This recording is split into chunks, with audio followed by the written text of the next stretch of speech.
I'd like to call the September 2nd, 2021 regular Board of Education meeting to order. Mr. Anagnostou, would you take the roll? Mrs. Bissell? Here. Mrs. Salee? Here. Mr. Micko? Here. Mrs. Hausen? Here. We are all present. Would you please stand and join me in the Pledge of Allegiance? I pledge allegiance to the flag of the United States of America and to the republic for which it stands, one nation, under God, indivisible, with liberty and justice for all. Next on our agenda is executive session to, what's the official verbiage? To consider the appointment of a public official. To consider the appointment of a public official. Do I have a motion? So moved. Second? Second.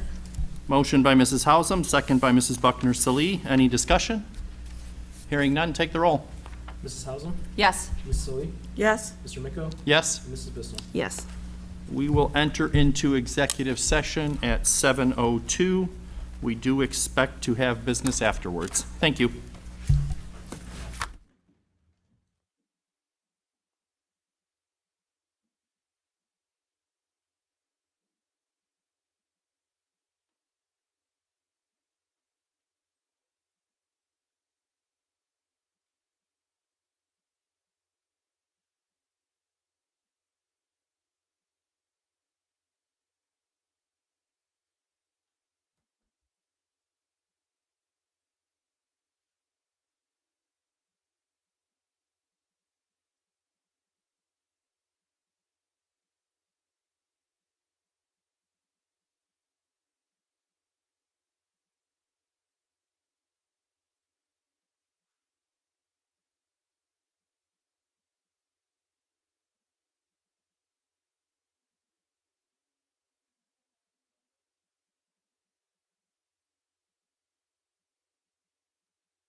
Resuming public session at 7:10 PM.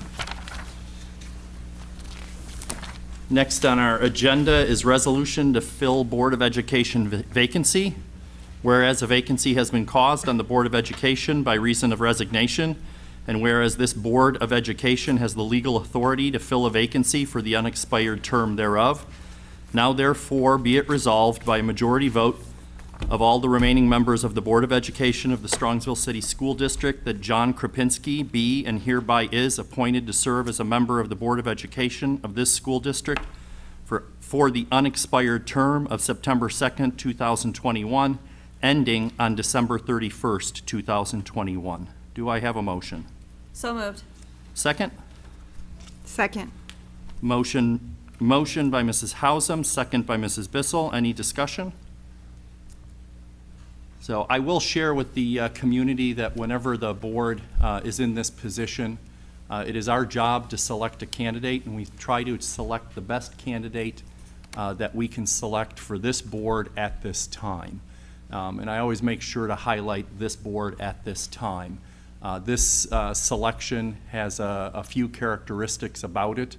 The first of it being that because of when the resignation occurred and the timing of the resignation, it will be an interim position, if that's a way to describe it.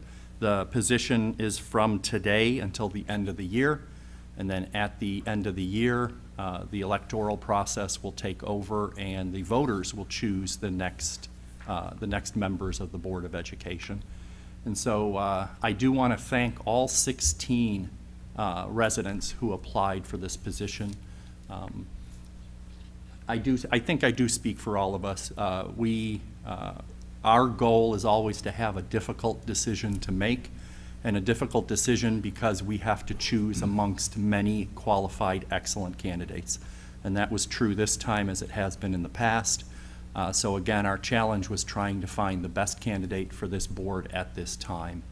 The other thing that the board was well aware of is that the voter has a say in our affairs. And we felt it was important to find someone that can meet the needs, can hit the ground running, can do the job well, isn't going to learn on the job. But also we felt it was important to allow the voters of Strongsville to have their opportunity to determine the makeup of the board without any bias or influence or anybody questioning political motives. And so I'm really pleased that John applied, and I'm pleased that we're going to be able to vote on him. Does anybody else have any comments? Hearing none, George, would you take the roll? Mrs. Hausum, Yes. Mrs. Bissell, Yes. Ms. Salee, Yes. Mr. Miko. Yes, and the motion carries.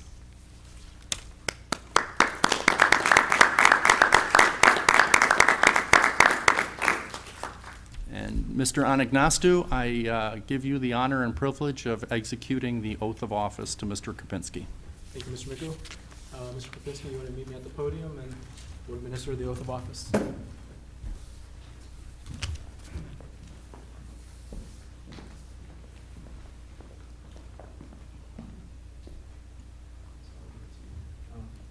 Krapinski, raise your right hand.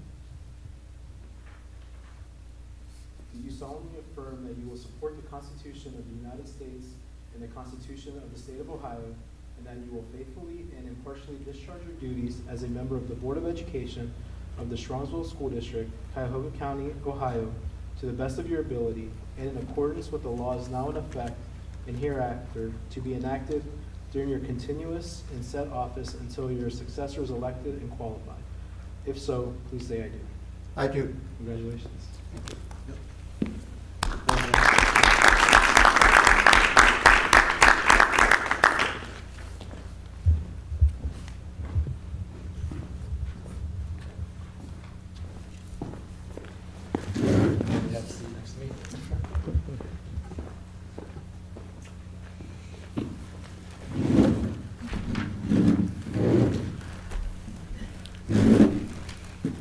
Welcome, John. Do you have any words? I would like to say it's my privilege to have this opportunity. The Strongsville City Schools has meant so much to me over the 17 years that I was in the Strongsville City Schools as principal at Zellers and Kinsner. as HR director, as assistant superintendent, and as superintendent. Now, as resident, I'd like to give back to the Strongsville City Schools all the things they gave to me. It's a wonderful school district, and it's this opportunity I look forward to serve, to assist, and to do the best I can to give the students of the Strongsville City Schools the best education possible. And I thank the board for their confidence. Well said. Thank you.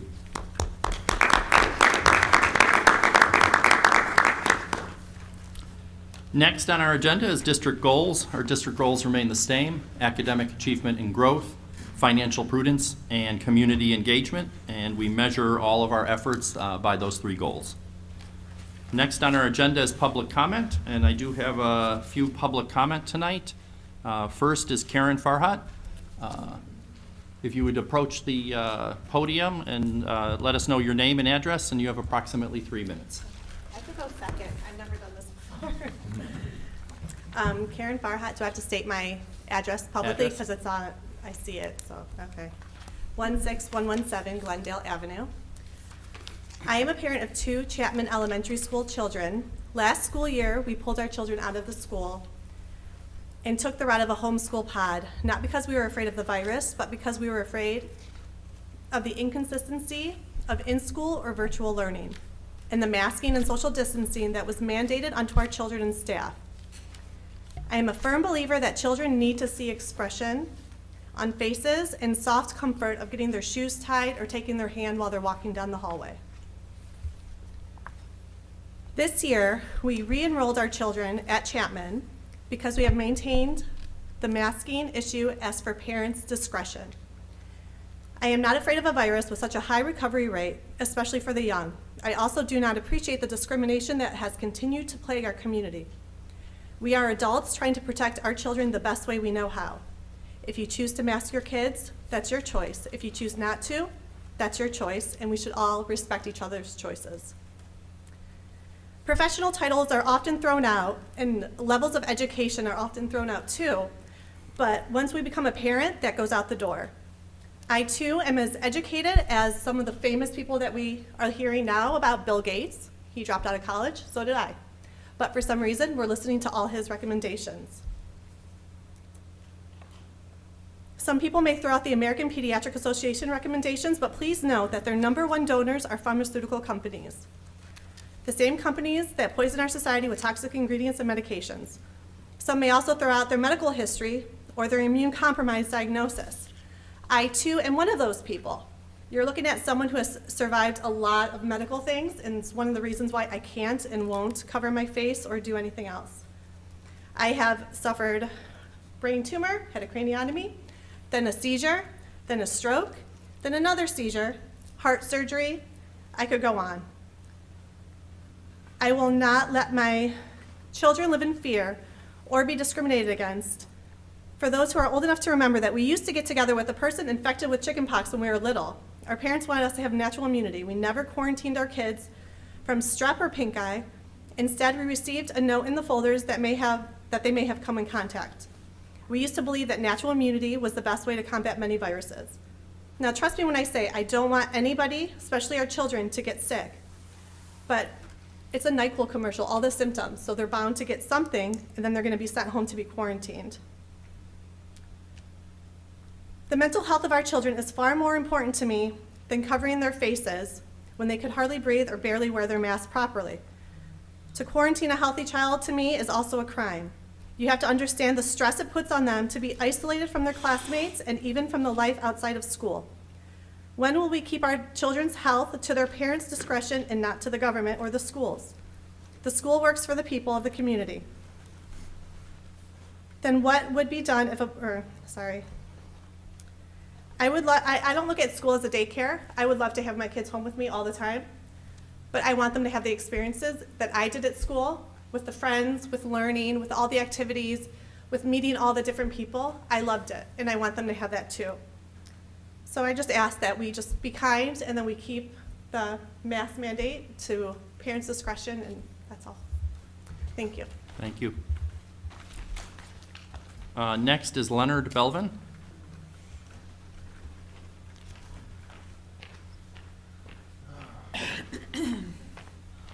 Again, your name and address, and you have approximately 3 minutes. Leonard Belvin, 10136 Fair.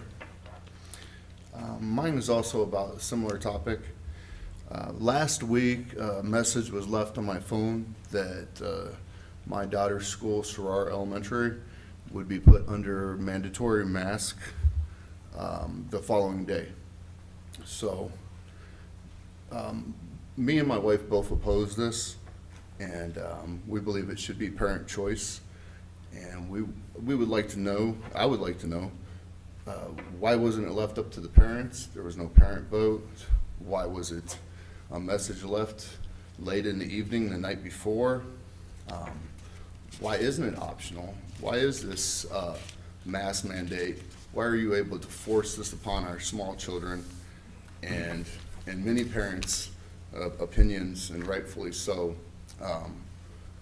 damage our children by making them wear masks, not letting them see their other students' faces, not letting them see and communicate with their fellow students. I believe it's damaging our children. I believe last year showed that, and I saw some negative effects within my own children. I have 3 children in Strongsville school systems right now, and 1 that has graduated. So I'm a parent at all levels, and will continue to be so. I was told it was a policy board, the board's policy, that triggered the mask mandate at Sarar. I'd like to know what policy that is and what we can do to change that policy to allow it to have where the parents, it's optional if you want to mask your child. Because, you know, I'm not against parents that want to mask their children. That's fine, but we have to respect all the parents out there and our feelings as far as how we want to raise our children and what we want, our decisions within our household. And so if you guys can answer those questions, I'm not sure if that's the time for that right now, but I would like some answers. Because my child was sent home from school also for not wearing a mask and missed a day of school. And then I talked with Dr. Ryba and we got that worked out, but you know, obviously that doesn't help either, having the kids miss school. Thank you. So what I will share with everyone is that we look at public comment as a time to listen more and talk less. But quite honestly, all our public comments tonight, I think they're all about you know, COVID and mask in general. So what I'd like to do is continue to listen, and we'll get through the public comments, and then if as a board or as a superintendent we have any clarifications that we can make, we'll do that. But I'm afraid we'll repeat ourselves, so I'm going to try to be efficient on that. But we will get you answers. Our next public comment is Kevin Hantak.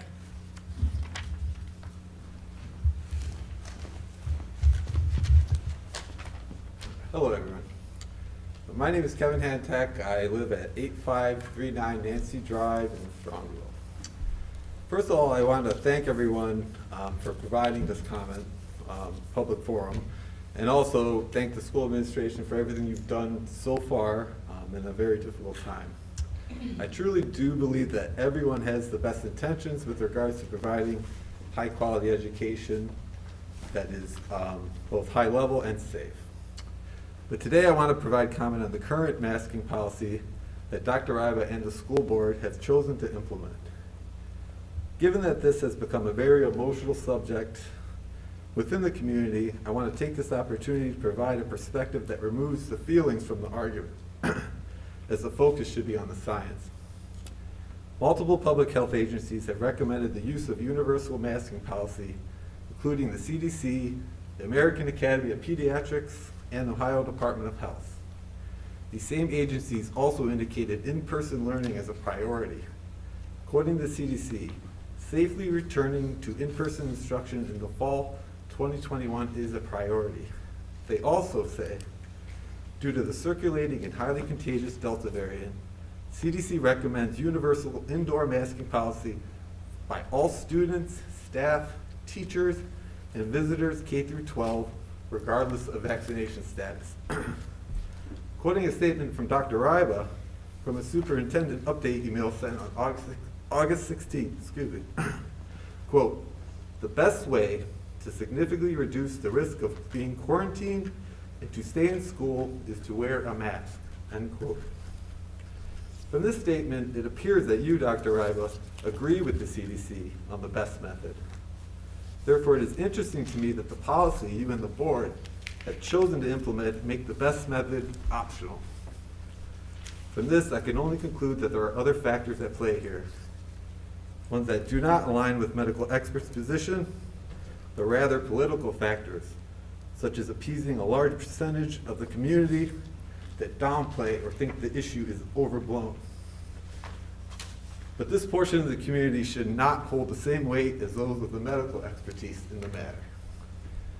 Dr. Ryba, I trust you to implement the best methods in education for my child.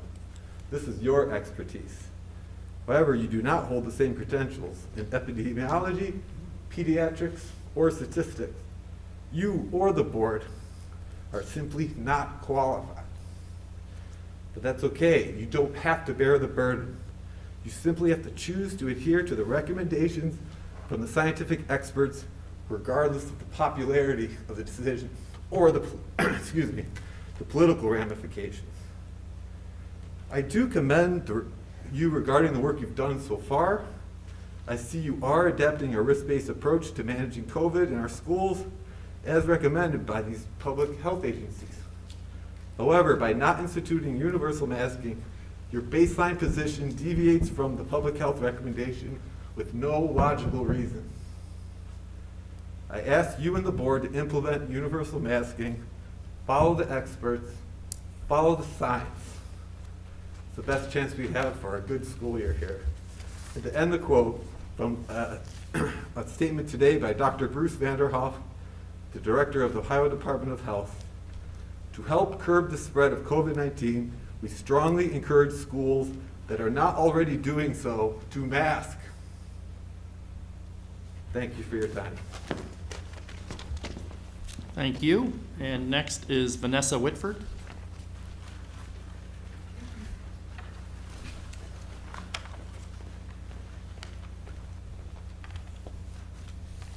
Can't read with the glasses on, sorry. My name is Vanessa Smith Whitford. My address is 18249 Meadow Lane. I'm here again to speak to you regarding the district's COVID policies and my frustration with leadership. You continue to show an inability to both take a proactive approach and model strongly recommended behaviors that will help preserve in-person learning and protect the health of our students and staff. Your reactive response started this year in the classroom. I attended my daughter's open house on August 17th. Her desk, as well as desks of other students, were set up not only 2 inches of space between them, but with students facing one another. When I expressed concerns about this, I was told that the children are indeed 3 feet apart, and that according to the reading of the ODH recommendations, that directionality was not a part of the recommendation for social distancing. A few days later, my daughter's desk was moved into rows, with students no longer facing one another. Then came a second move, where desks were spread further apart. This Monday, when we spoke about school, my daughter informed me that the desks had been moved yet again, with even further space put between them.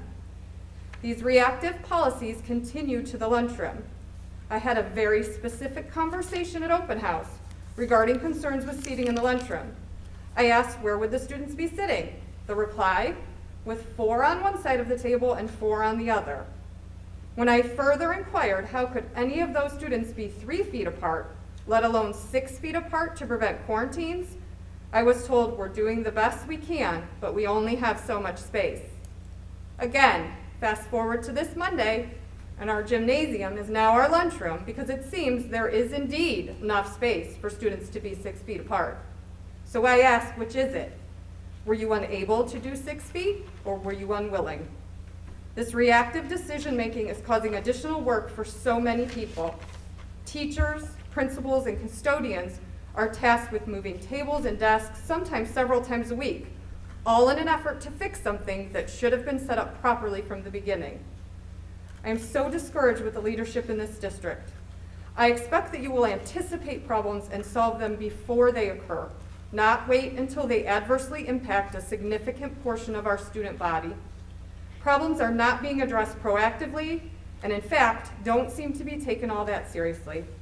The superintendent and all but one member of this board themselves, while discussing the strong recommendations that masks be worn, do not themselves model the recommended behaviors. I am concerned that eventually the number of isolated and quarantined students will likely force the board to react again. It is a disservice to the families and staff in this district that more proactive decisions cannot be made for the sake of preserving robust, healthy in-person learning for our students that so desperately need it. Thank you. Thank you. And next is Jess Koza.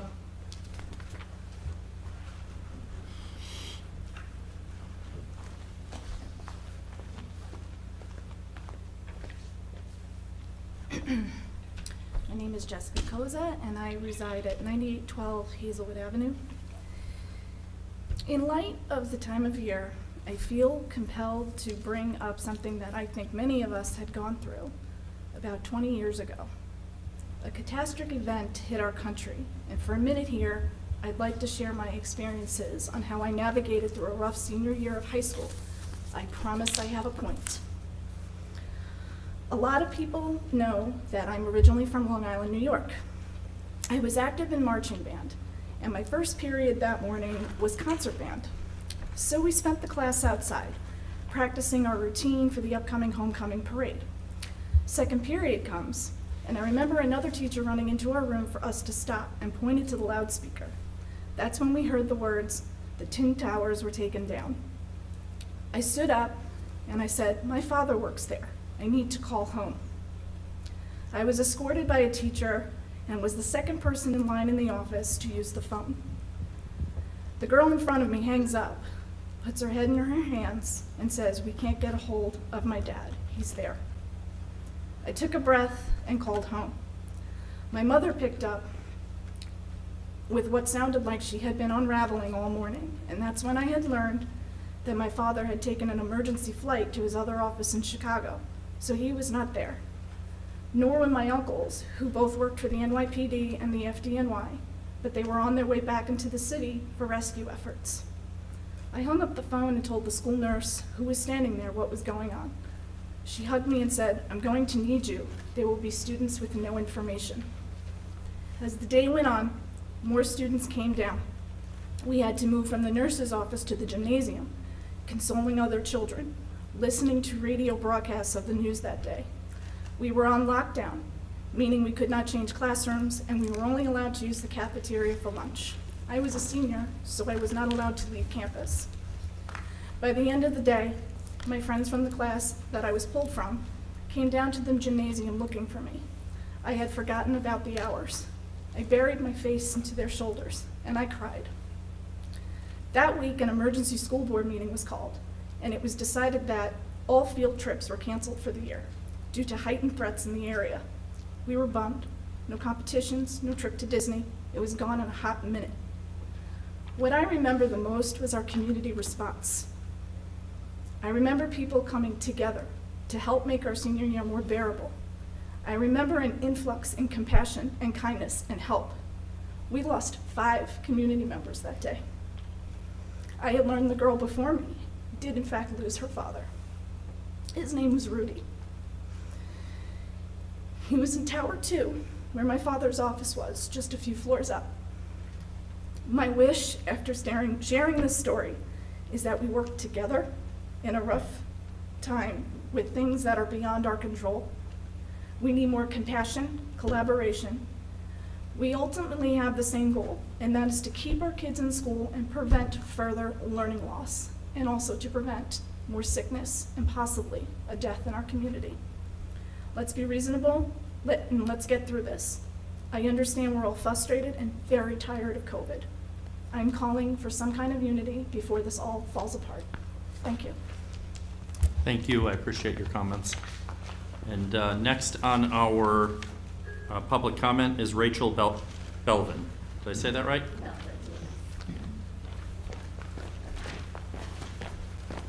Hi guys. I'm Rachel Belvin, 10136 Fair Road. One of the things I want to talk about was the spring break. Spring break last year, I didn't mind that it was tied to Easter weekend. This year, you guys did it again. Normally, it's at the end of March, and now it's tied to Easter. So I do kind of have a little bit of a problem with that because it does prevent. Easter is a holiday I do celebrate, and we normally do it with family, and then we try to do our spring break as a vacation, that we go somewhere or do something, or as a family, separate from the entire family. So I just want to kind of put that out there for maybe next year or thinking forward, that maybe keeping them separate and allowing us to have that weekend would be great. I do work in school health. I am in a middle school, neighboring, and that's what I do every day.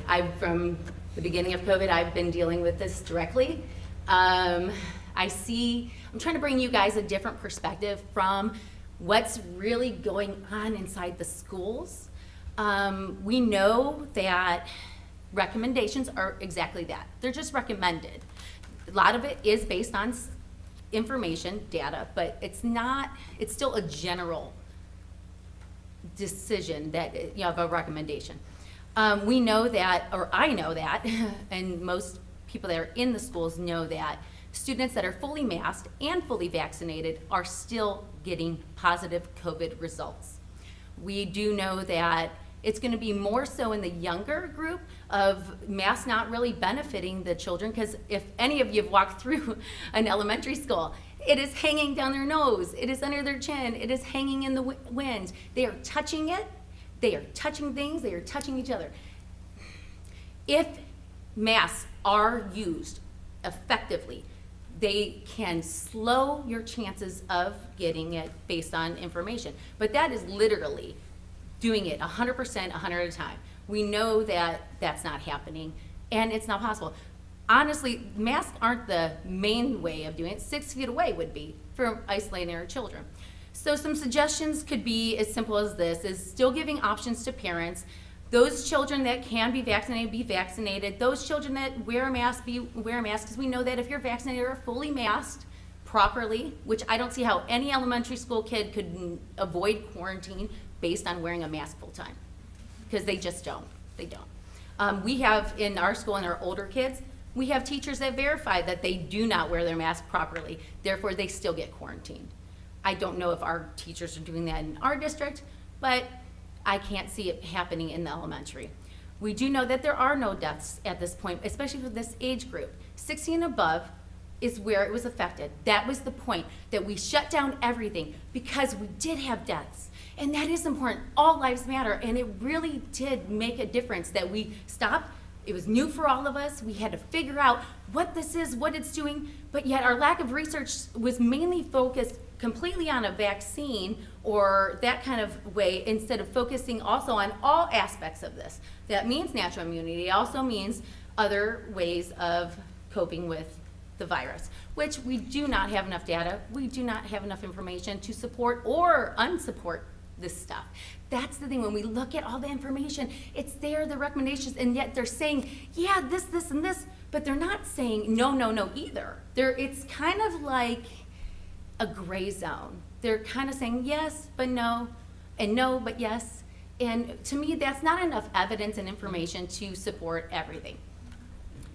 If we can't keep 6 feet apart, then really that's the main thing. Our children are not and should not be held responsible to stop the spread of a virus at all. They should be focused on education. We know firsthand, I know firsthand, 6th grade and below have suffered with anxiety, panic attacks. They are struggling emotionally, and it's different. It's a different world for these kids.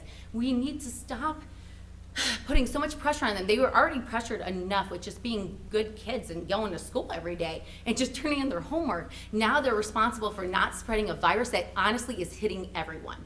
It's funny that she said chickenpox, because that's kind of how I do refer to it. It seems like no matter if you're masked, vaccinated or not, or it's just spreading, and that's what it is. But we don't have to be worried for our children because they're really not at risk of dying from this. They're not at risk of, more kids are in the hospital right now for RSV. That is what's going around right now.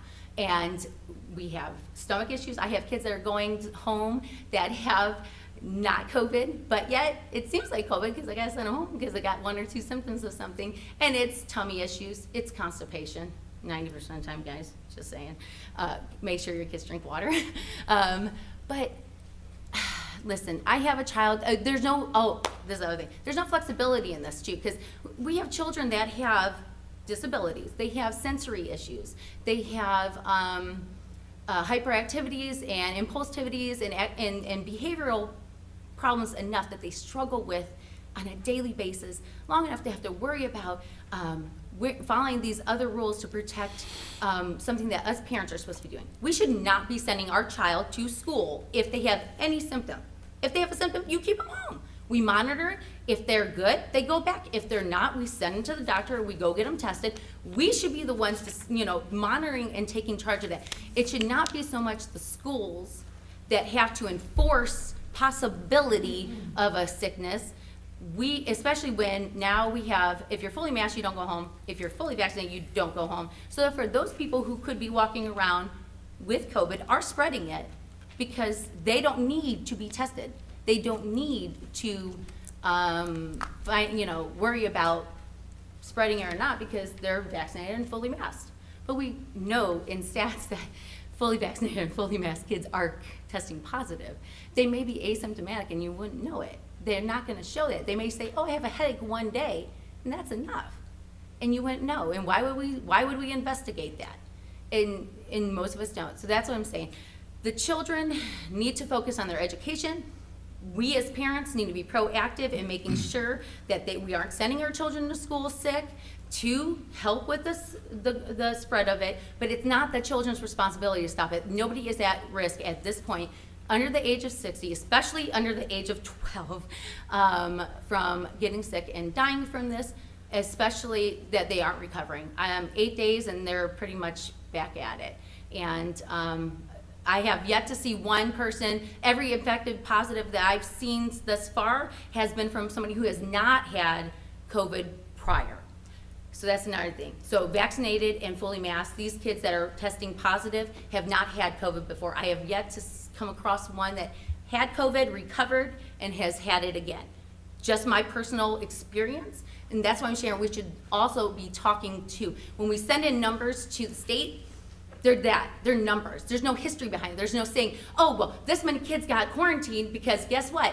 This kid 3 days ago had a symptom, came to school for 3 days, played football, and all this, and now, yeah, we have to quarantine all these possibility of kids." It was a lack of parent involvement. And if we sit here and just focus more on making sure that the kids are well, doing your best. If you can't put 6 feet away, that would be another thing. Put the masked kids and the vaccinated kids, and then have neither of those 6 feet apart, then nobody has to go home either. So these are just ideas, these are just thoughts, these are things I'm experiencing, and I have no problem sharing more information about what I'm witnessing and experiencing firsthand. I know parents, you guys are so great, and you're trying to you're following the news, you're following the feeds and the information and all these things, and they are good. They are, but they're for the state of Ohio. They're not for this school or this district. And we have to say what's going on in this district. And if nobody's going home and the start of it isn't starting in our schools, we shouldn't have to send them home and miss out on education because of a possibility of maybe being sick. They have no symptoms, but because maybe they were in contact with this guy and this guy's dad or this person has it, then, like I said, they are recovering 100%. I have not witnessed personally, and that's just what I've seen in my neighborhood. I have 4 kids in the district. One graduated last year, so yay, woohoo, Mustang pride. But I love the schools, and I love what I do, and I get this opportunity to love on these students every day, and I get to see firsthand the effects of everything that's going on. And like I said, it's not their responsibility to stop the spread. It really is the parents to make sure that they don't send their kids home or to school sick. and they are getting checked. And if they're sick, then they stay home. If they're COVID, they do their time and they come back, and then we just get back to normal in that sense. We can't save everyone, but we know that death is not really an option at this point anymore, because those who can be vaccinated are. If you're at risk of dying or being sick, severely sick, you would have been vaccinated, I would think. And I would think that you are using precautions to protect yourself if you are at risk, or if you choose that you don't want to be sick. The flu, colds, all these things are going to occur. We can't prevent those. We never have. Rachel? Let's just kind of come together and keep the kids in school and give parents choices to make their decision based on the data and the information that you give us. That's all. Thank you very much. I appreciate your comments. I'll just generally say I think the discussion we have is healthy, and I think it shows the challenge that we have as board members and as an administration. There's a bunch of opinions. There's a variety of ways of looking at it. Ultimately, the way the board and the administration attempts to make decisions is to try to meet our mission, which is keeping our children educated. And we know that the best way to do that is to have them in school, and at the same time balancing the risks. We're going to continue to do that. I will say that, you know, for us, it's not a game of gotcha. For us, it's a mission of best effort. We're going to make the best decisions we can today, and we're going to be open and honest enough to adjust when the facts change. So anyone who thinks that we're not going to do that, we will. That's a daily thing. We're going to start. We needed to start the school year. We did start the school year. I think we did it very well. I think we did it in a balanced way. And our policies allow that. And it was important to us as a board to give the administration, to give Dr. Ryba the day-to-day ability to react. So I'm going to stop talking now and see if there's any other comments from the board members. And hearing none, Cameron, did you want to give a few comments on, or did you want to save it for superintendent's report? Either way, whatever you prefer. So You're on. I don't know if I took some notes as folks were talking, so I don't know if I'm going to get to all of it. So I'll start with the tough one, spring break. So spring break is, we have a calendar every 2 years. We'll have a calendar committee coming up now. But the reason we have altered our spring break is to align with the Polaris Career Center. So the challenge that we have is if our spring breaks are different, kids never get a spring break because they have to attend school when we're open. They have to attend school when Polaris is open.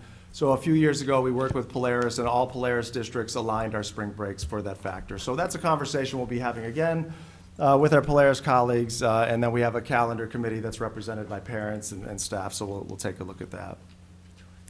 In terms of all the comments on masking and COVID protocols, tonight is a microcosm of every day of my life for the last 18 months. And I'm not complaining about that. I take that responsibility on, but I think this is an example of the challenges that we have in our community, the challenges we have in society in terms of very different views on similar topics. And so now it's mass. Before it was remote learning or in-person learning or solo academy. It's now becoming people don't agree with quarantine procedures. So as time goes on, the topic changes and we're all very divided. And what that means for us as a school district is that, as Mr. Hantek, I think, said, my job is to educate students. And for 18 months, my focus has not been educating students full-time like it should be. It's been managing a pandemic because sometimes people force decisions on you, sometimes people are not making decisions anymore. And so as a superintendent, you are put as the person for your community to decide what's in the best health and safety interest of your community. I didn't sign up for that, but that's the role I have, and I take it on, and I take responsibility for it. And if you take a look, we can go back and forth of, really the health organizations want you to require, but they say recommend. But if you take a look from top to bottom, what the Ohio Department of Health and everybody says schools should do, we are doing. And we're implementing to the best of our ability. And so far, our plan of attack last year kept kids in school in-person learning more than a lot of other school districts did. And we were able to do that in a strategic way. And thus far, we've been able to be strategic, keeping kids in person, allowing parental choice, strongly recommending masks. And so going back to the comment of that I was quoted in my parent update of the best way to keep your kids in school is to wear a mask, absolutely. And what I mean by that is not anything but based on the quarantine rules we have to follow by the Ohio Department of Health. Wear a mask, you stay in school. Anywhere in our elementary schools, if you wear a mask, the likelihood that you're going to get quarantined is almost nil. High school and middle school, lunch is the challenge there, but if you wear a mask, you're going to stay in school. If you don't wear a mask, then the risk goes up that you're going to be quarantined. We have not had, up to this point, from pre-K to 8th grade, cases that we see that have been spread within school.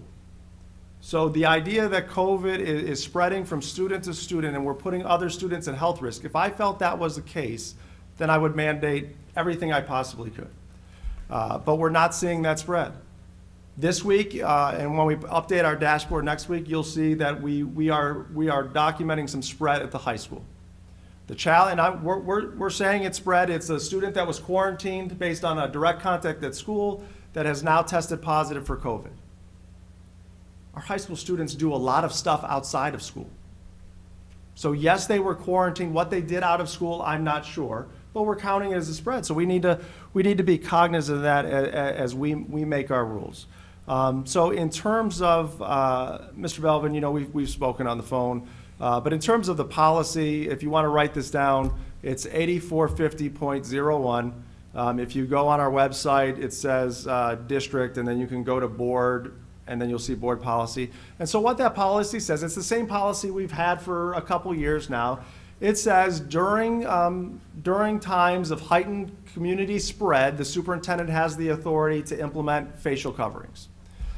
And so that's what it says, and that's what I did at Sarar. And we've explained, and I've talked to you about it, but for the public, the reason we did that is we saw a cluster of students in similar grade levels that had COVID. It wasn't spread between them, but we took those proactive steps, not because we were fearful that kids were going to get sick and spread. That's always a concern, right? But we wanted to reduce quarantine, so we kept kids in school. What's the only way I can reduce quarantines and keep kids in school? Is requiring to wear a mask.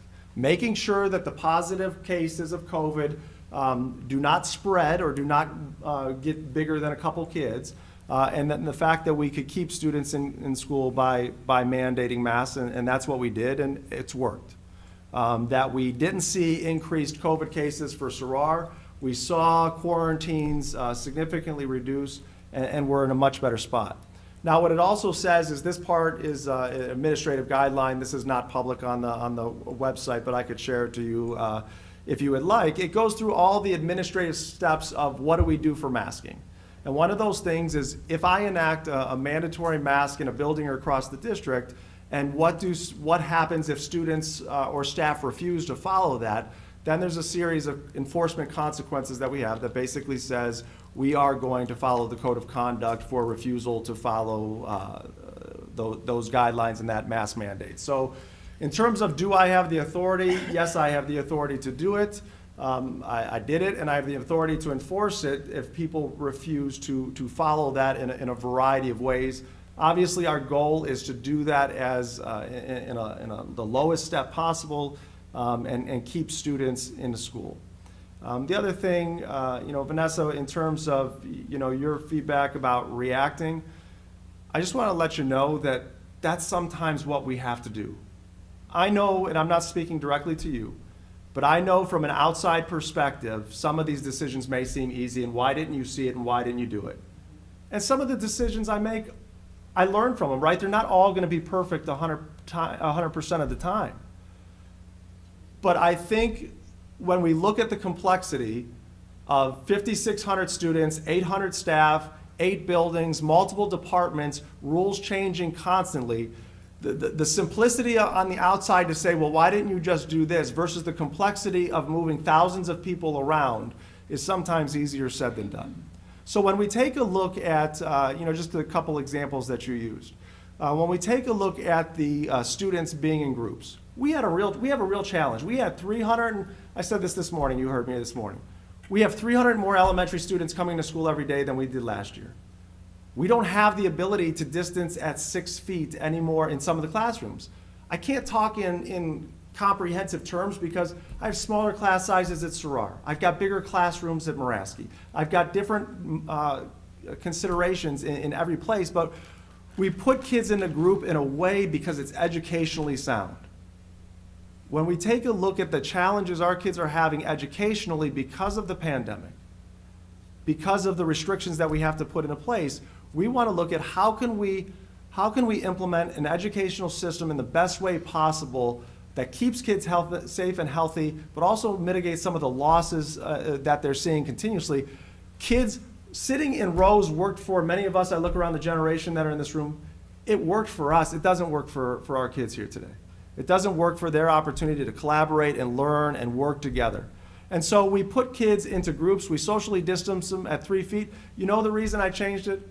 Because it didn't play well with the parents. The parents were concerned. They were frustrated about students sitting facing each other 7 hours a day. I had no data to say, that it was, again, like I said, I contacted the Board of Health, said, am I interpreting this correct? They said, yes, you're correct. But I did it because parents were concerned about their children. And if that parent concern was there and I could alleviate that concern with all that's going on, I made that change, and I'll own that. In terms of the lunchroom, we meet with all of our principals. We met with all of our principals to go through what are our COVID protocols and what are we going to do. We didn't have the space in the classrooms like we did last year to socially distance as far as we did. The rules have always been if you don't have a mask and you're not 6 feet apart, it's a quarantine. When we met together as an administrative team, the quarantine rules were both people had to have a mask on. So let me say that I give the context to that. If I'm in a classroom and Jenny tests COVID positive and I'm within 6 feet of her, to not be quarantined, Jenny had to have a mask on and I had to have a mask on. And so the idea being, well, if we put them in lunch and socially distance them as far as we can, it's not going to make a difference because they're going to get quarantined in the classroom most likely anyway. And so we started off and said, how can we have a lunchroom experience for our students, socially distancing as far as they could? And then the quarantine rules changed shortly thereafter. They said now both kids don't have to be masked, just one had to be masked.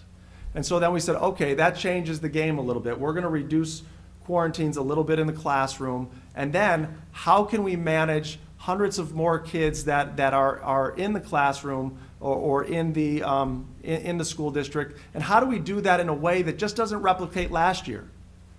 Because last year wouldn't work. Last year, if we just said, okay, everybody's in the classroom, go eat in the classroom, that would have failed because you're still 3 feet away. So sometimes, as frustrating as it may be, sometimes we have to get kids in there. We have to see it in motion. We have to see it working and come up with better decisions. I don't know if the families know this, but the lunchroom solutions we have are different in every single building. Because they had to live it, they had to see it, they had to work through it and be able to say, here's how I can make it work in my building. And Moraski is different than Sarar, is different than Whitney and Kinsner and Chapman. So as frustrating as that is, it is sometimes that we have to work through it with kids in the building to see how we can manage it and how we can work.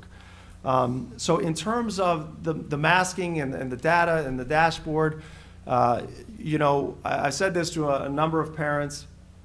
I am not against universal masking. I am not against parental choice. What I am for is whatever our local data says we should do. And one of the things that so far, and if it turns out not to be true in the future, I will correct it and move forward.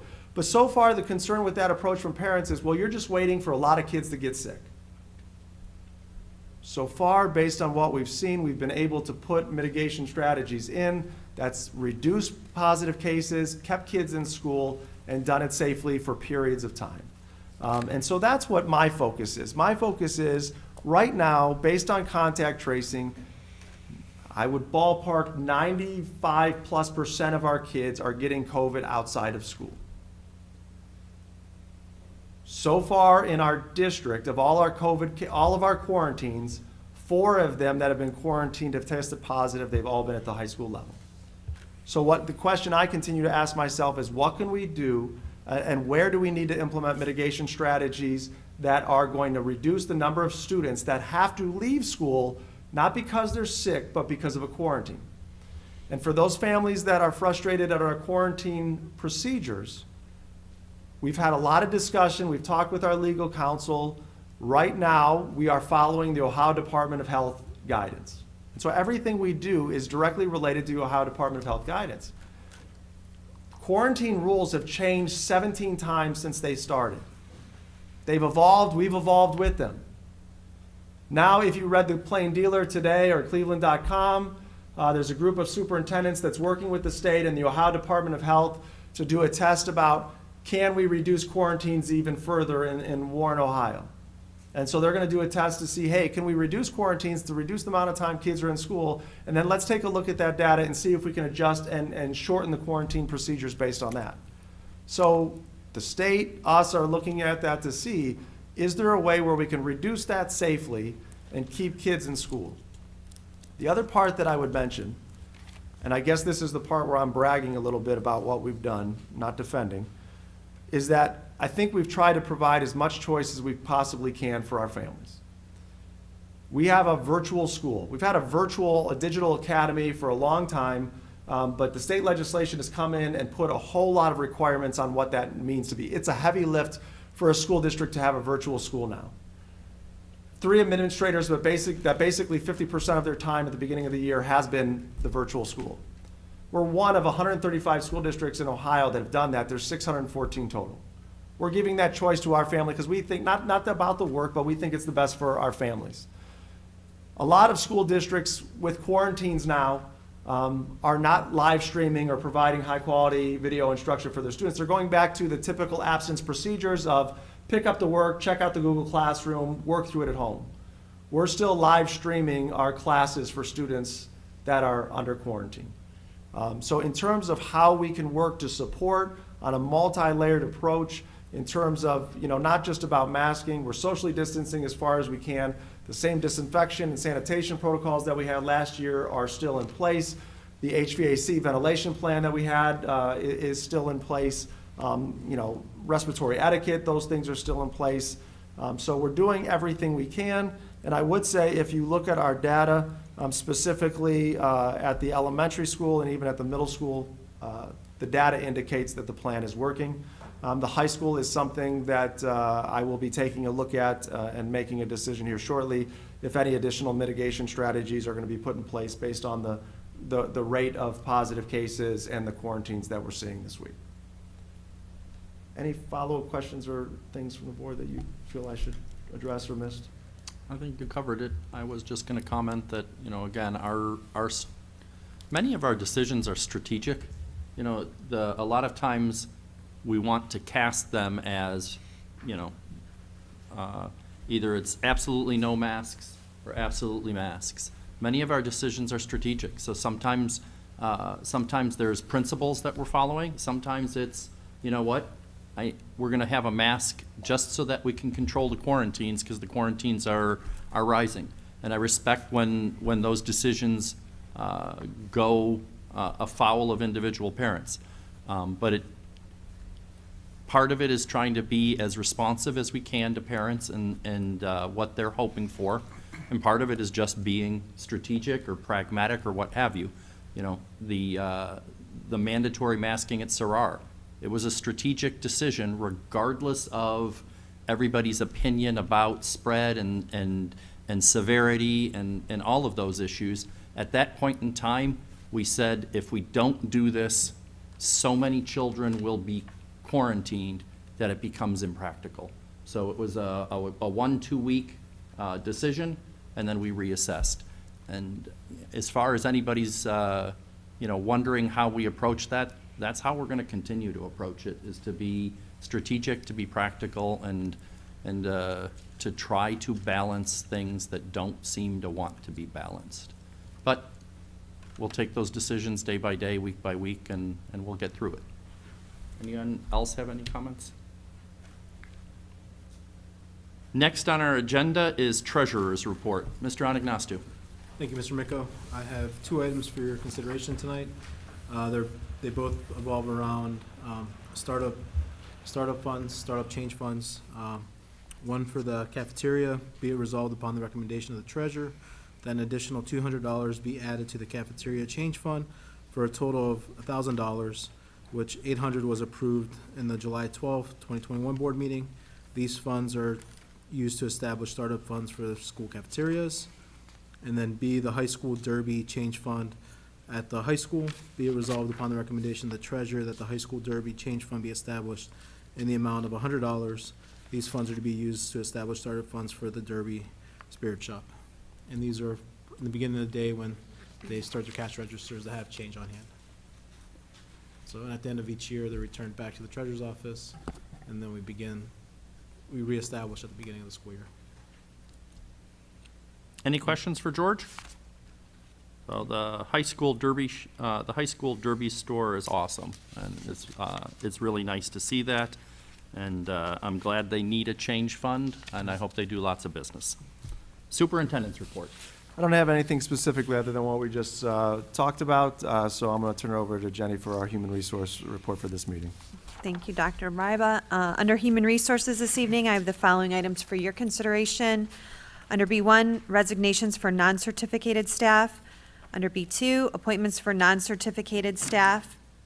Appointments for certificated substitutes. Appointments for non-certificated substitutes. Appointments for certificated supplemental contracts prorated. Appointments for certificated supplemental contracts prorated. These have to do with our sections in our schools. Continuing another certificated supplemental contract prorated. And one non-certificated supplemental contract prorated. Under B3 and B4, we have 2 corrections that we caught after the agendas. So the first one is to the agenda on August 19th. Under Human Resources, Monica Belosi's choir supplemental, it stated Whitney Elementary. She's at Kinsner Elementary. And then under B4, we had our testing consultants. The salary stated 26 and should be 26.52. And that concludes my report. And that concludes the superintendent's report. Any questions? Next on our agenda is consent calendar. Action by the Board of Education and adoption of the consent calendar at this point of the agenda means all items appearing in this agenda with asterisks are adopted in a single motion unless requested otherwise. Do I have any otherwise? And I don't believe we had any modifications. Do I have a motion? So moved. Second? Second? Motion by Mrs. Hausum, second by Mr. Kropinski. Any discussion? I will say that second was just awesome. Would you take the roll? Mrs. Hausum, Yes. Mr. Kropinski, Yes. Mrs. Bissell, Yes. Mrs. Salee, Yes. Mr. Miko. Yes, and the motion carries. Next on our agenda is board policies. We have our 3rd reading, which also means we're adopting these policies. Do we have a motion? So moved. Second? Second? Motion by Mrs. Hausum, second by Mr. Kropinski. Do we have any discussion? I will comment for the community that the majority of these policies, if not all, are updates to make sure that we remain in compliance with either state or federal law. The 2 that I'm going to highlight is policy 5460. And that policy, we've adjusted our graduation requirements. Our old requirements had a requirement for personal finance business, and now we don't want the students to have to double up, so we changed that so that they don't have that one from the business department, but don't worry, they still have a requirement for financial literacy, so our policy now reflects that. And then I also wanted to highlight for the community policy 6600, which is deposit of public funds, cash collection points. And it is always important to us that we make sure in form and function that we take care of the taxpayers' dollars. And then the little point that we had updated was that if we do credit card transactions, there's no cash back. We don't have that. We never did that before, but now it's part of our policy. So if you come to a football game, you can buy the tickets with a credit card, but we're not going to give you cash back. Any other comments? Hearing none, would you take the roll? Do a motion a second? Oh, I apologize. The motion was by Mrs. Hausum, and the second, again, done excellently by Mr. Kropinski. Mrs. Hausum, Yes. Mr. Kropinski, Yes. Mrs. Bissell, Yes. Mrs. Solis, Yes. Mr. Miko. Yes, and the motion carries. Next on our agenda is Board of Education Other. Do we have any others? Well, I have one, and it is a comment about what we're all been talking about, et cetera. And I think it's important for the adults in the room to recognize that as adults, we're responsible for having these conversations, and it's important that we have these conversations, but they still have effects on our children. And I just wanted to give a shout out to Josie Binkley, who has done a personal project to have the Caring Counts bracelets. And the point is that caring counts, and that regardless of how we're going through this and what our opinions are or how we approach it, we can always be caring of each other. And so I'm going to make sure to get myself a bracelet, and if anybody else gets a hold of Josie, make sure to ask for a bracelet too. And that's all I have today. We do have need for executive session on the topics of To consider the employment of a public employee, to confer with an attorney for the Board of Education concerning disputes involving the board that are subject to pending or imminent court action, and to consider matters required to be kept confidential. Do I have a motion? So moved. Second? Second? Motion by Mrs. Hausum, second by Mr. Kropinski. Any discussion? Hearing none, take the roll. Mrs. Hausum, Yes. Mr. Kropinski, Yes. Mrs. Bissell, Yes. Mrs. Solis, Yes. Mr. Miko. Yes, and the motion carries. We will enter into executive session at 8:15. We have no expectation of further business. I wish everyone a very happy Labor Day. Enjoy the holiday weekend with family and friends, and thank you for your attention.